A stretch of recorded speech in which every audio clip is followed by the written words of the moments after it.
Hello everybody, this is Phil. Welcome to episode 10 of Feed the Beast. I have not actually recorded an episode for a while, and you will see why soon.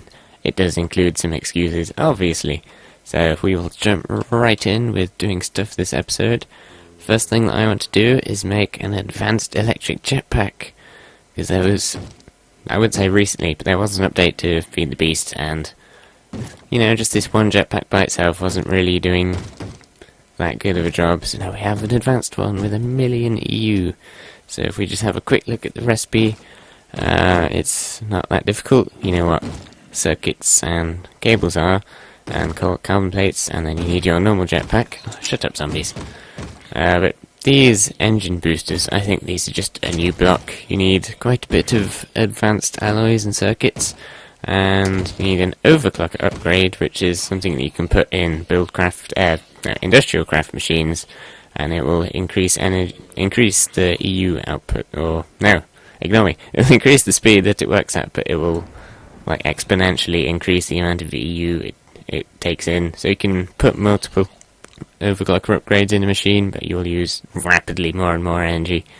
They need coolant cells, which is just water, but there. And what else do you need? Oh, you need a heat vent, which they're usually used in nuclear reactors to direct heat away from the nuclear stuff so that it doesn't explode. And they're just some diamonds, iron bars, etc. Blah blah blah. You also need an advanced lap pack. There's various different kinds of little things that you can wear on your chest with lap in. Oh, that's thunder. Gosh. Unfortunately, I seem to be starting Minecraft with all the annoying sounds enabled at the moment. So that's well, what you can do with these is you can charge them up and then wear them, and they will, if you have any items that use up EU in your inventory, which unfortunately I don't at the moment, but they will then draw the power from these automatically, so you don't need to carry around crystals or batteries or stuff.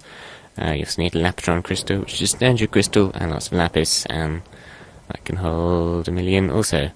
So I have, hopefully, pretty much everything ready.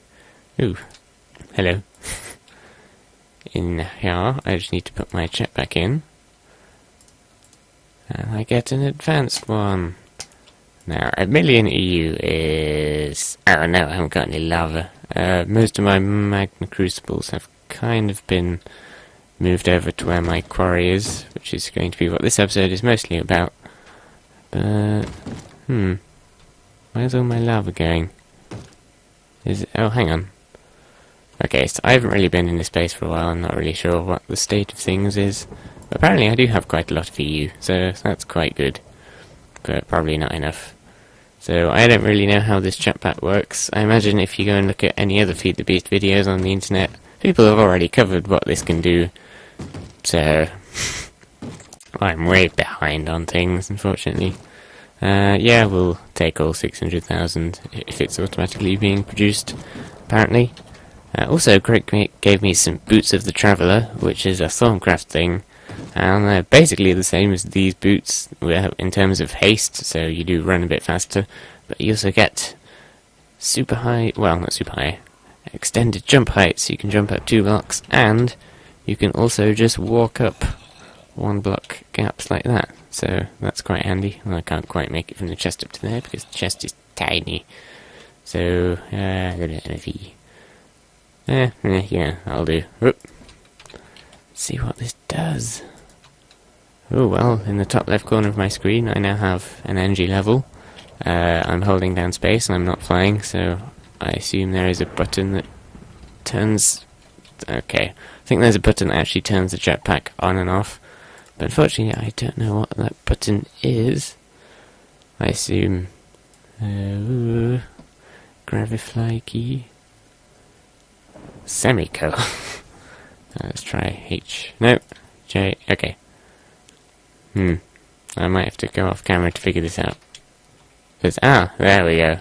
Jetpack engine on. So I assume you can actually turn it on and off, if you want to just walk around without using up EU, which is pretty neat. So this should keep me going for quite a while. I'm just going to leave it on. And what are we going to do now? We are going to fly over to the quarry, except we're not going to fly because there are now hundreds of thousands of different portals on the server, and I'm going to try and explain how they're all linked up, but because there's nether portals and twilight portals and portal guns from the game Portal in this mod, so good luck. There's like loads of different ways that you can get around places now.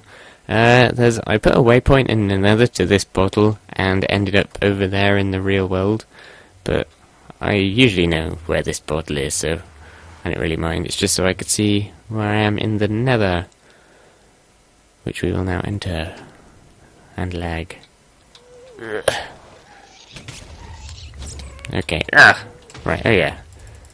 This mod adds fire bats, which are really annoying, because they fly around really quickly and set fire to you, and oh my gosh! Go away! Anyway, handle that professionally. So, I want to go to the meadow, although I always have a portal to Rob's base. I imagine if I run out of things to talk about this episode, we can go and look at Rob's base and Greg's base, because they've completely moved, and they've been setting up lots of cool, interesting things. So, I am tucked away here. Oh yeah, by the way, these creeper things, Rob just put those around my base and Greg's base in an attempt to scare us, but I'm used to you now, you little prankster.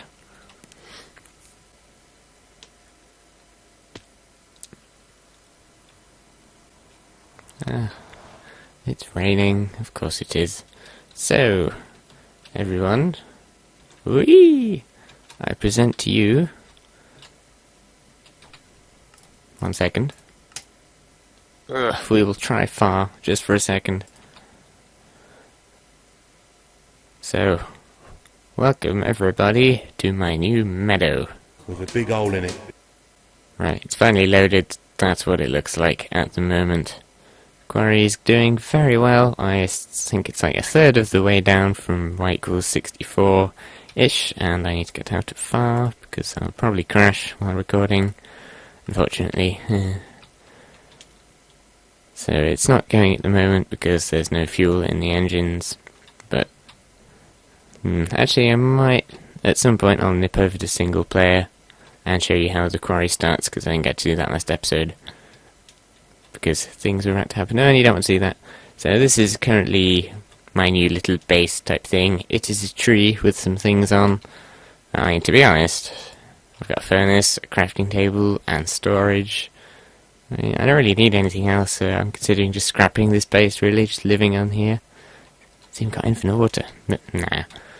So, this is just my little off-site lava production. Because I'm... unofficially, I need to like start moving things over to here from my current base, or my so-called new home, which is all the way over there. But this is what I have at the moment. Get rid of some of this stuff in my inventory.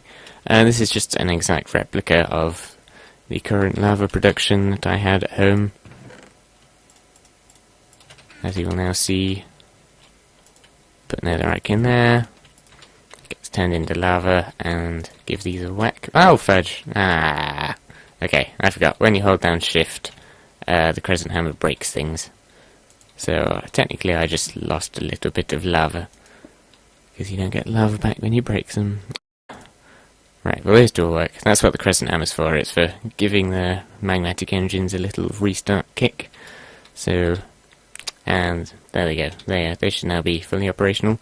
So, what I've been doing to power the quarry is grabbing lava from here, and then we go down here, where we have lots of interesting things, which I will explain. The first thing is, this is the quarry, we need to give it power, it runs off MJ. Magmatic engines produce MJ. Now, if we just stuck the engines around the quarry, we can only get 1, 2, 3, and then one beneath it, because we need the chest there. So that's really not good enough. These produced 4 MJ per tick, I think, when they're running at full pelt. So 4 of them, 16 MJ per tick. It's okay, it's kind of slow. So we have upped the game a little bit, and we have got 11. Woohoo! So it's 44 MJ per tick. And to do that, we need this stuff which is called conductive pipe, which is made with normal Buildcraft transport pipe, and then you add a redstone dust and it will convert it into a conductive pipe. So you've got wooden here, whoa, that breaks quickly, which is, it's like any other wooden pipe. It says, okay, this is where we want to start taking MJ out of something. And then these ones in the middle are gold and stone. I made stone because I'm cheap. Rob gave me some gold ones because he's nice. I don't really know what the difference between stone and gold is. I'll just assume that maybe gold is a little bit faster, or it handles MJ more efficiently. But I don't think that MJ actually gets lost like over distance like EU does, but I don't really know. Please don't hold me to that. But the point is, when we've got all of these going, the quarry goes really quite fast, I would say. Maybe 6 or 7 blocks per second, which is a lot faster than I could definitely mine. I'll go and fill these up off camera. Really, what I should be doing, rather than constantly filling up these things manually, is I should just put the tank down here and get it to fill up automatically like it did in my old base. Now, why I didn't realise that before, I don't know. Whee!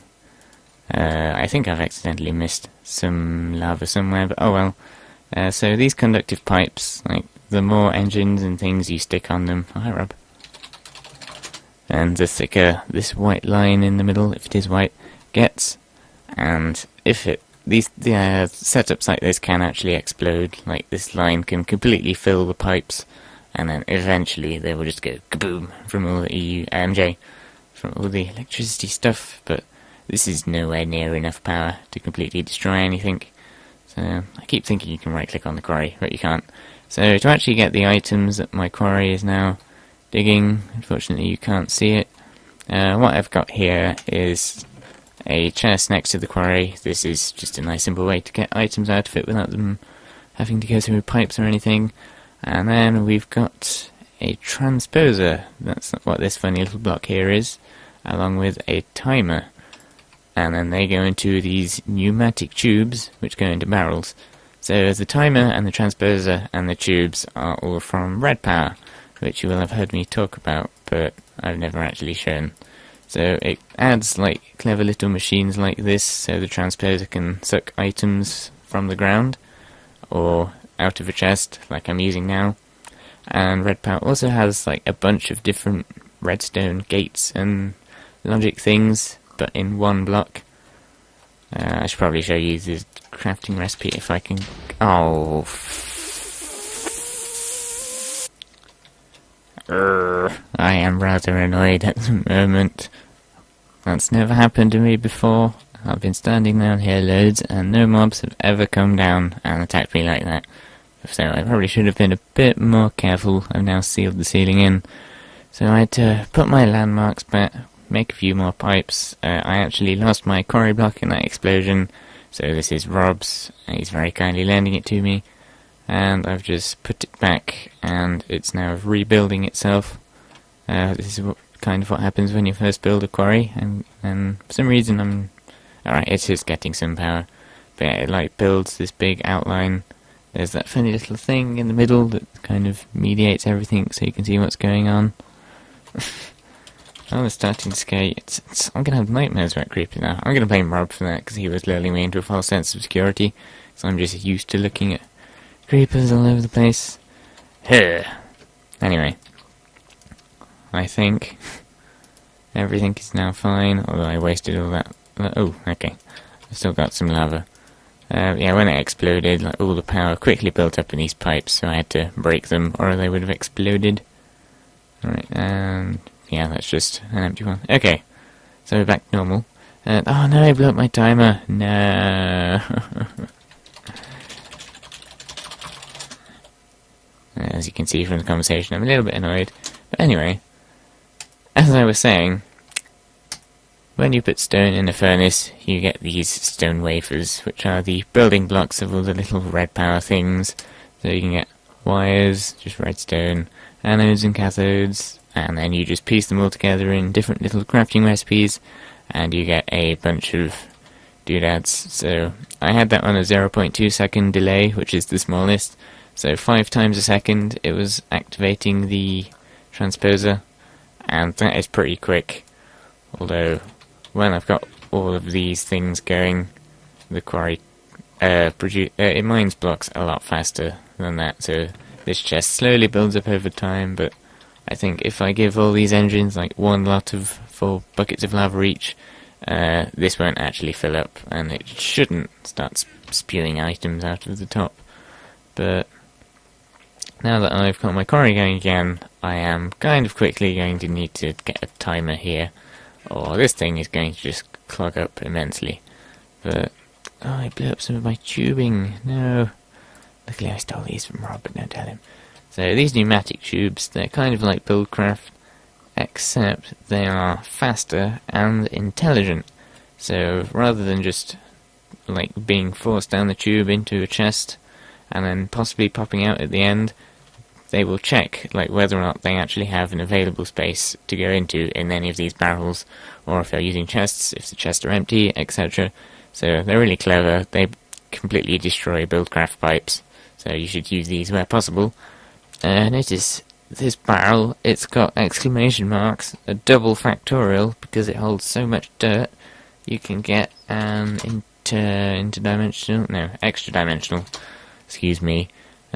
dimensional storage upgrade, which is made of this dark iron, which you saw earlier, that I had, and I think you just right click that on a barrel, and then it will hold 1024 stacks, as opposed to 64, and it gets these little border things on the edges, corners, whatever.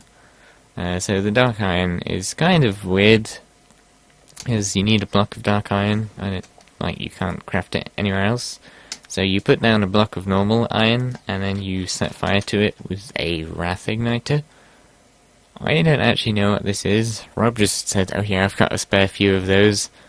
I don't know how to make these diamond shards, but maybe one day I will find out the mystery of how you make them. Oh, thanks.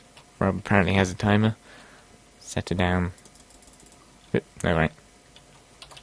Rob is a very good friend. There we go. Now this is what the timer interface looks like. Unfortunately it doesn't go any smaller than that.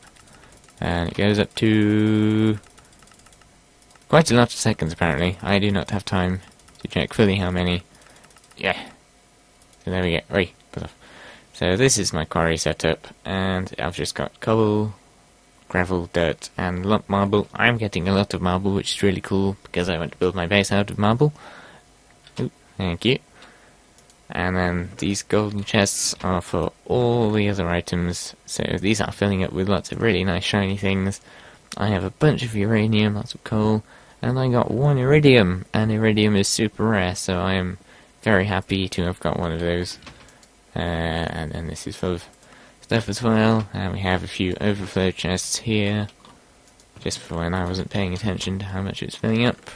And this was the chest that was full of stuff during the explosion. This is the panic chest. And I also have my little piggy workers. So that's the quarry in a nutshell. Let's see how far down it's gone so far. I am going to guess y equals 21. That was a total guess. I didn't check before. Yeah. But there's the slightly laggy quarry arm going. You'll notice there is quite a bit of water, which you can remove, but we will cross that bridge when we come to it. It's pretty much inevitable that your quarry will fill up with water, because there's loads of water underground, and as soon as it digs through one water puddle pond thing, as it digs around it, it will spill out, and then as it digs the layer beneath, it will spill out a bit more, and over time you will just get more and more and more water in your quarry, until it's pretty much all full. But it's making nice progress. We've got a extra dimensional cobble barrel here, and way. And I've hardly used up any of my jetpack, but it's full of cobblestone. I imagine that's 65,536 cobblestone in there, as well as the many other barrels. So I'm gonna have to move those somewhere at some point somehow. But for now, I'm kind of in this stage where I can't really build my base because there's a quarry in the way.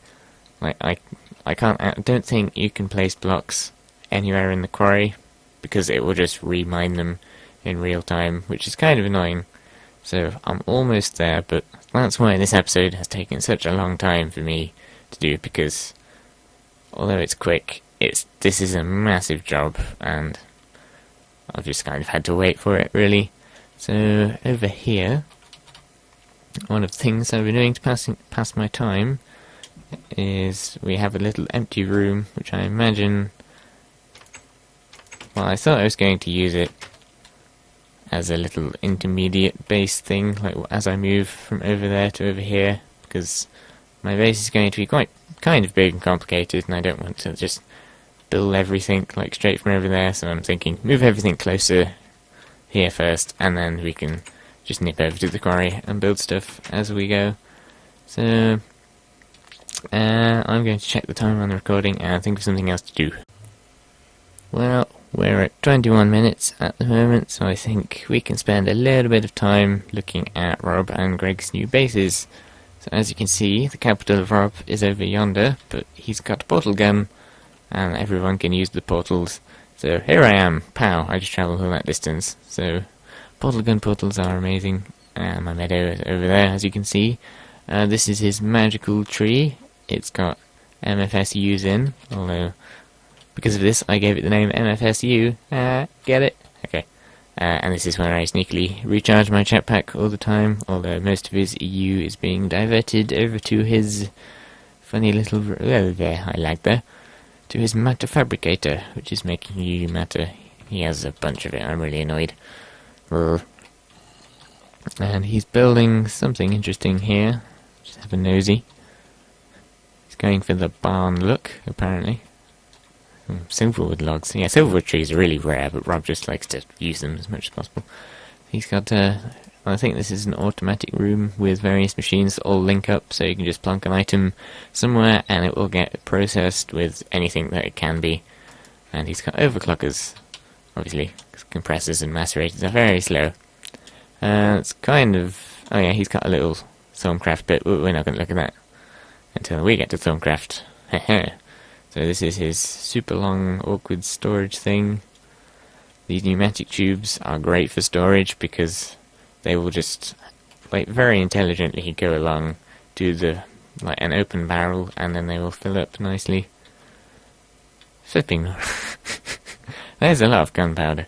Now, the quickest way to get to Greg's base is probably through Rob's Twilight portal, which is in the corner here.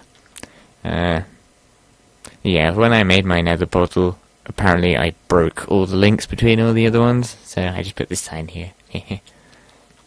And we go through here. Also, the achievements in this, that every time I log on, I get achievements. I don't understand.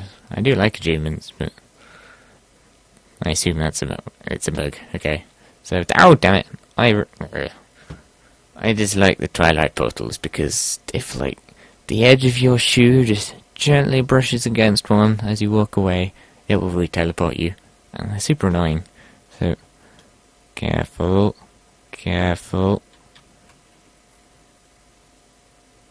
Made it, and I'm lagging. So Greg is now completely based in the Twilight Forest, because there's no night or day cycle, which is kind of handy for him, and there's lots of room, and I am definitely going to need to switch around the distances here, because Greg's base is big. He is the sort of person, evil genius, who loves to build super massive wizardy towers like this. Me and Rob have been helping, but he is ultimately the genius who has been coming up with this, and I can't get out of hover mode, into hover mode rather. So, hopefully Greg doesn't mind me intruding. This is his Thorncraft level. Oop, I might not be able to get down here actually. Yep. And then he's got living quarters, and really just take a look for yourself. This is rather cool. Alright. So this is what it's like on the ground floor. There's this big main tower, as you can see on the minimap, and then 4 little ones around the side, which I don't really think there's... Well, one of them has an iron golem spawner in from the Dark Tower. You can move spawners around with the portal gun, which is pretty cool. You need to be careful that you don't turn them into pig spawners. Now these are arcane levitators. They kind of do what they say on the tin. They levitate you, and you can stack them up on top of each other to change how much distance you want to go up. So, whoa! So that's pretty cool. That was Thorncraft's thing, obviously. So, Well, that is the end of episode 10. I hope you enjoyed it more than me. I hate creepers. See you next time.